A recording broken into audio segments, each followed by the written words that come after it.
To check on what we've been working on for you all week long, getting you and your family ready to go back to school. And we're taking a closer look this morning at the problem of students skipping class, especially at the local high school level. It's a big problem, so joining us this morning to talk about that, this is Pete Dwyer over here. He is with Dwyer Realty Companies, and Jennifer Mann with Manor ISD. Welcome to both of you. Welcome. Thank you. Thank you for being here. Let's talk, Pete, about how you have a business over in Manor, right? Yes. How does somebody skipping class at the high school level, how would that affect businesses like yours?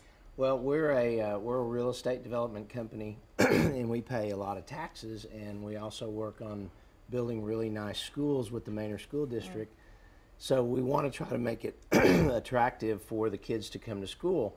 And if the kids aren't showing up, we found that by the senior year, a lot of kids are missing up to 13 days a year. So that translates to lost revenue for the school district. Yeah, we have a graphic to kind of give people an idea of what this means for you. So we're talking about the school districts losing $38 per student per day in funding. And then obviously, Pete, that number really adds up, right? That really adds up. We have about 330,000 kids in the central Texas area that we at E3 monitor. Yeah. And that $38 can add up to about $34 million in lost school district revenue. That's a lot of money that the school district could use. And so, Jennifer, how are you working with E3 Alliance to combat this problem? And then what are you seeing at the high school level? I want to know how bad this problem is. Well, Manor struggles like all districts in the area, and we have combated in several different ways. One way, last year we opened a health clinic because we found that our students are out because they're ill. Oh, wow. So the health clinic is centrally located right across the street from our central office. Easy access, so parents and students can get in there, get out, and hopefully get the care they need so they can get back into school. Something else that we have done this year is tripled our attendance team.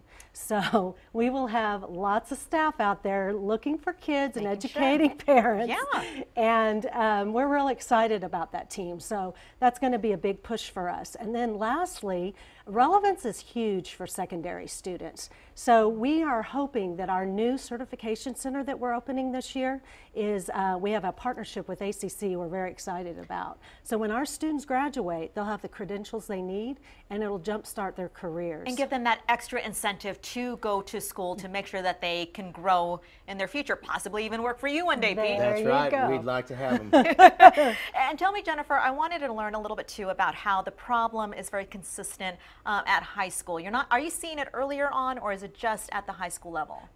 You see a trend from 8th grade to 9th grade. Okay. It jumps tremendously. And then as they step up in the graphs, you will see that then by 12th grade you start seeing that trend go up, unfortunately. So that's why that relevance is very important. You've got to make things for students, they've got to see a light at the end of the tunnel, a reason to go to school. So that's why we're hoping our certification center and some of our other initiatives will give them that push to stay in school. And if you give them reasons like a healthcare clinic right next door, why they should be able to go back to class even if they are sick, then that'll help them out, I'm sure. Oh, yes, yeah. yes. And what else can we help out with but with a little rally to let people know? That's right. Let's get going here. In 2 weeks, we've got a big rally down at the Long Center, and we would love for everybody to come out and start the excitement. So that is on September 2nd at 8:30 over right. at the Long Center, and so that will be exciting for everybody. And I think we're actually going to partner up with you guys to make sure that students get